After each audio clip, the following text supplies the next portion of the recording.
Olá, aluno! Vamos voltar? Já tomaram um café e tomou uma água, lavou o rosto?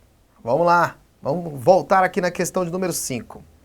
A questão de número 5 fala assim, ó, uma das desvantagens da computação na nuvem é o fato de que, mesmo sendo um conjunto de computadores em rede com o objetivo de compartilhamento de recursos computacionais, toda a nuvem possa ser comprometida caso haja falha de um desses computadores. Então veja bem, gente, a computação em nuvem, ela consiste no quê? Computação em nuvem. Também a famosa Cloud Computing.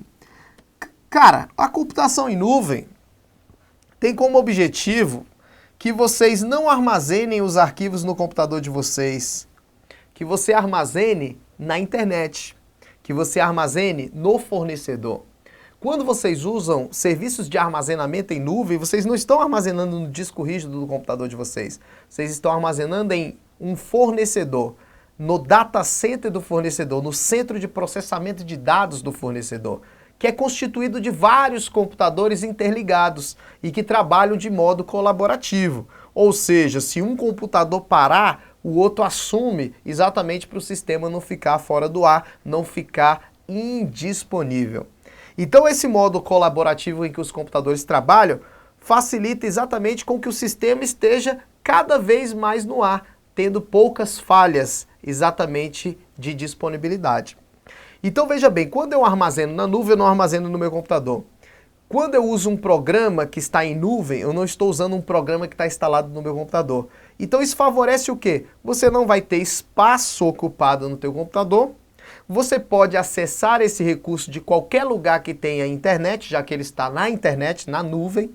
E existem várias outras qualidades aí, usar a computação em nuvem.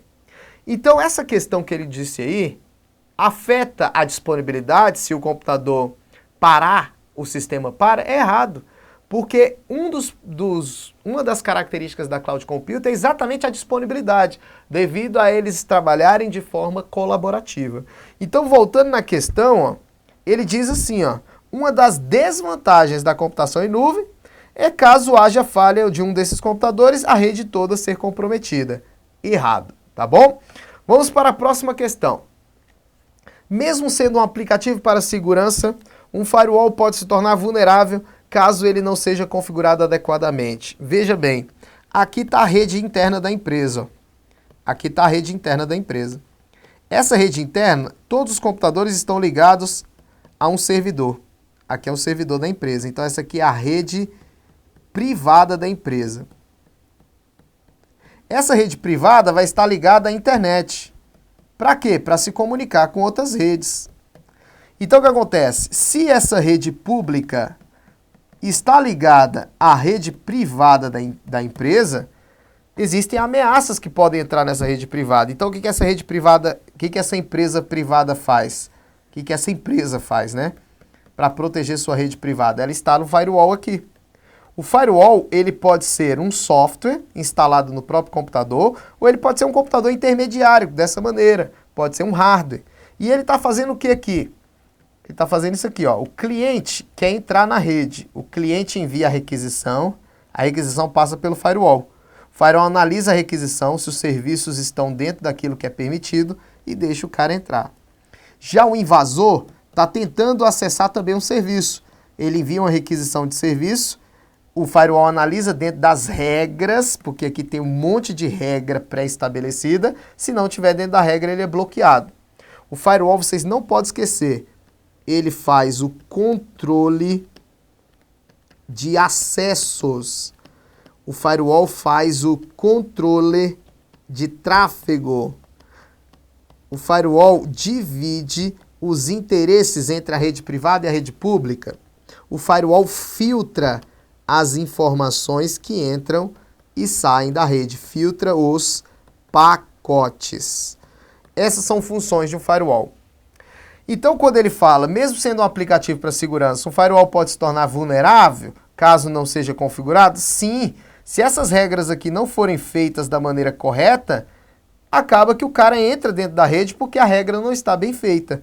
Então, um ponto primordial no firewall é definir boas regras para controle de acesso. Logo, a questão está, olha lá, pode se tornar vulnerável caso não seja configurada. Logo, a questão está correta, tá bom?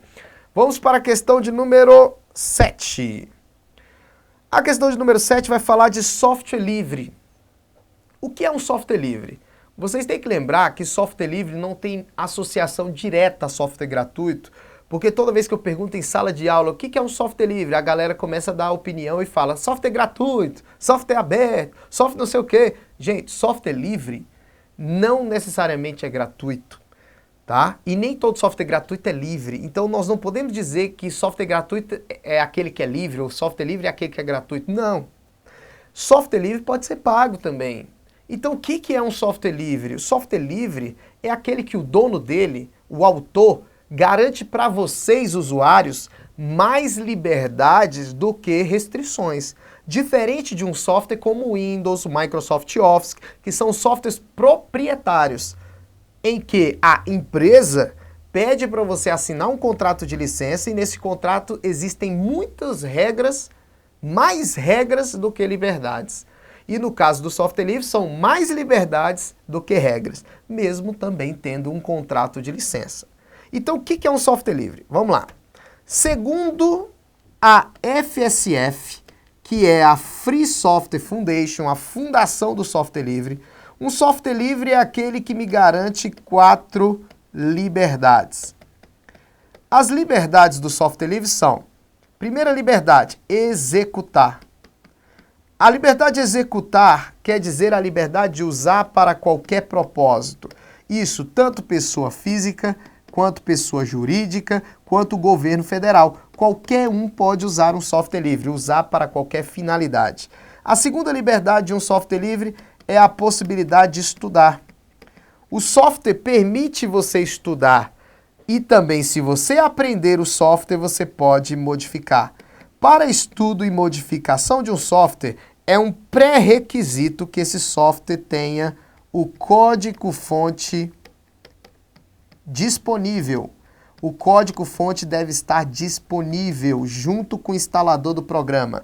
Quando o código-fonte está disponível, nós chamamos de programa open source, ou seja, programa de código aberto.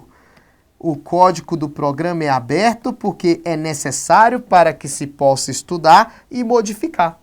Eu estudo, viro um nerd e modifico adaptando o programa para as minhas necessidades. Além dessas 3 liberdades, nós temos a liberdade de distribuir.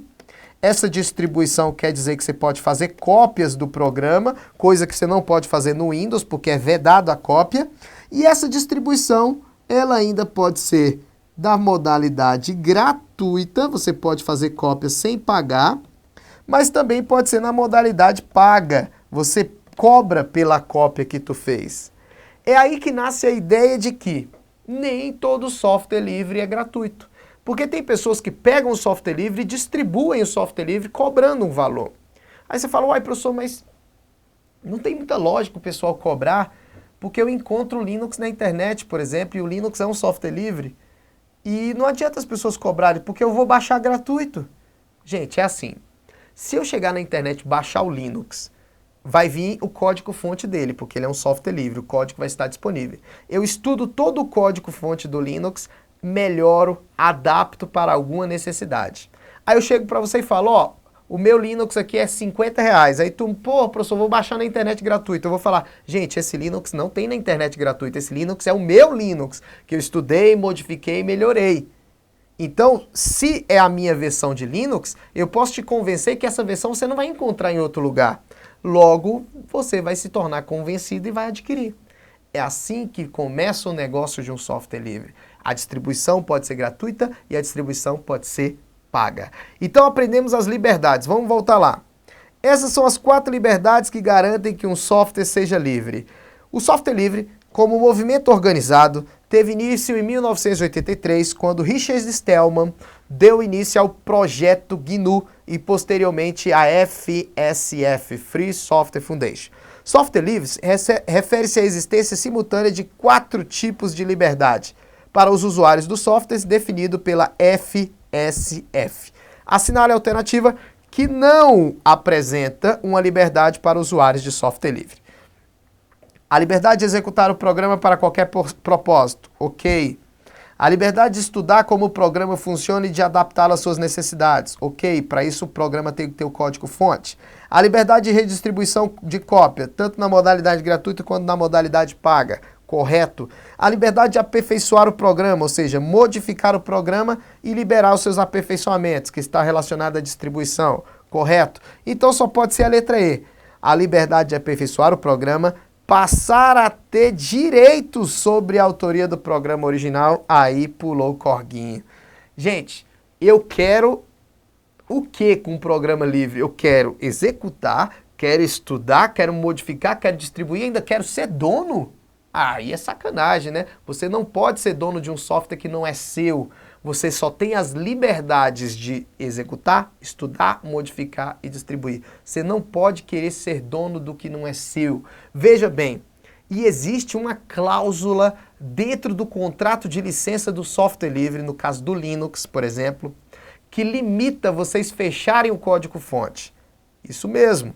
Vocês podem estudar, modificar, distribuir, né? Estudar o código do Linux, mas no contrato de licença do Linux está dizendo que você não pode fechar o código-fonte, tá? Isso para garantir que o software dê continuidade na sua propagação para outras pessoas. E esse tipo de contrato, a gente chama ele de GPL GNU. Vamos lá, vamos pegar o resuminho. O Linux é um software livre. O Linux tem licença GPL GNU, e nesse contrato de licença GPL GNU existe uma cláusula chamada de copyleft. O que é essa cláusula copyleft? Não pode fechar o código-fonte. É a proibição do fechamento do código-fonte. Não pode, eu coloquei aqui não proibido, vamos lá. Não pode, coloque aí no seu caderno, não pode fechar o código-fonte. Não pode deixar o código-fonte indisponível, não pode fechar o código. Essa é a cláusula copyleft que garante que você não possa fechar o código-fonte do Linux. O Linux é livre porque possui licença GPL GNU. Na licença GPL GNU tem as 4 liberdades, porém tem a limitação da cláusula copyleft que diz que você não pode fechar o código-fonte. Resumão para vocês. Vamos lá. Questão de número 8 fala assim: originalmente nos sistemas operacionais Windows e Linux possuíam primordialmente interfaces de modo texto, tais como o prompt de comando no Windows e o shell de comandos no Linux, para que o usuário utilizasse os recursos do sistema operacional. Por exemplo, para listar os arquivos de uma pasta utilizando o prompt de comandos do Windows, deve-se utilizar o comando dir. E o comando que equivale ao shell de comandos do Linux é qual? Veja, ele quer saber um comando do Linux que pode ser usado para listar o conteúdo do diretório, para ver o que tem dentro do conteúdo dentro do diretório. Que comando é esse que lista o conteúdo do diretório, que mostra o que tem dentro do diretório? No Windows, a gente dava o comando dir. Você dava lá dir, dava um enter, ele mostrava o conteúdo do diretório. E no Linux? No Linux, gente, o comando é o ls. Vamos lá, vamos voltar lá. O comando ls serve para listar o que tem dentro do diretório. Em resumo também, nós podemos ter uma lembrança de que todos esses comandos estão em letras minúsculas por algum motivo. Os comandos todos são digitados em letras minúsculas. Se você digitar em letra maiúscula, o programa vai dar um erro, porque não existe comando em letra maiúscula, só em letras minúsculas. E se tu digitar maiúsculo, o Linux vai saber que é maiúsculo, porque o Linux ele é case sensitive. O que é case sensitive? Ele entende a diferença entre letras maiúsculas e letras minúsculas. Agora vamos pegar aqui uma dica. O ls mostra o que tem dentro do diretório. O pwd não pode ser confundido com o pswd. O pwd mostra o diretório que eu estou trabalhando. Mostra o diretório atual. Eu estou trabalhando no Linux, quero saber em qual pasta eu estou. eu dou um PWD. PWD mostra o diretório atual. Já o PSWD muda a senha da conta. Então você não pode confundir um com o outro. PWD mostra o diretório atual e PSWD muda a senha. mkdir serve para criar diretório. Criar, que vem da palavra make. Então, se eu quero criar uma pasta chamada de ccriança, mkdir, espaço ccriança. Aí ele cria uma pasta chamada de ccriança, porque eu coloquei o comando mkdir e ccriança aqui na frente. Existe um comando que também pode cair, que é o cd. cd não é criar diretório. Você já está vendo que para criar diretório é mkdir. cd é abrir diretório, abrir pasta. Quero abrir uma pasta, dou o comando cd. Assim, ó, cd ccriança. Vai abrir a pasta ccriança no computador de vocês, tá? E o cat que eu pulei é para concatenar. Se eu colocar assim, ó, cat texto.txt espaço texto1.txt, o que ele vai fazer? Ele vai concatenar o conteúdo desses dois textos. Ele vai mostrar na tela o conteúdo desse texto 1 aqui e vai mostrar logo embaixo, concatenado junto, o conteúdo desse outro texto. Cat é para concatenar. E o cd, como a gente já viu, é para abrir diretório. Então vamos para a próxima questão. No sistema operacional Linux, o comando pwd mostra a senha. Não é pwd, é pswd, que mostra e permite alterar. mkdir destrói um diretório. Não, mkdir cria um diretório. Agora esse comando aqui, ó, shutdown -r mais 5. O shutdown, ele é um comando que serve para duas coisas. Ele serve para reiniciar quando uso o parâmetro "-r" e serve para desligar quando uso o parâmetro "-h". Esse aqui é reiniciar e esse de baixo é o desligar. Então quando cai na prova assim, ó, quando cai shutdown -h mais 20, quer dizer que ele vai desligar o computador após 20 minutos. Após 20 minutos. Professor, como é que você sabe que é desligar? Eu sei que é desligar por causa do "-h". Se fosse "-r", era reiniciar, como é aqui, ó. Shutdown -r, 5 minutos, faz com que o computador se reinicie após 5 minutos. Essa é a resposta correta.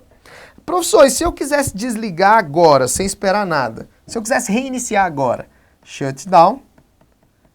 Se eu quero reiniciar, "-r. E se eu quero desligar agora, ou reiniciar agora, eu uso a palavrinha now.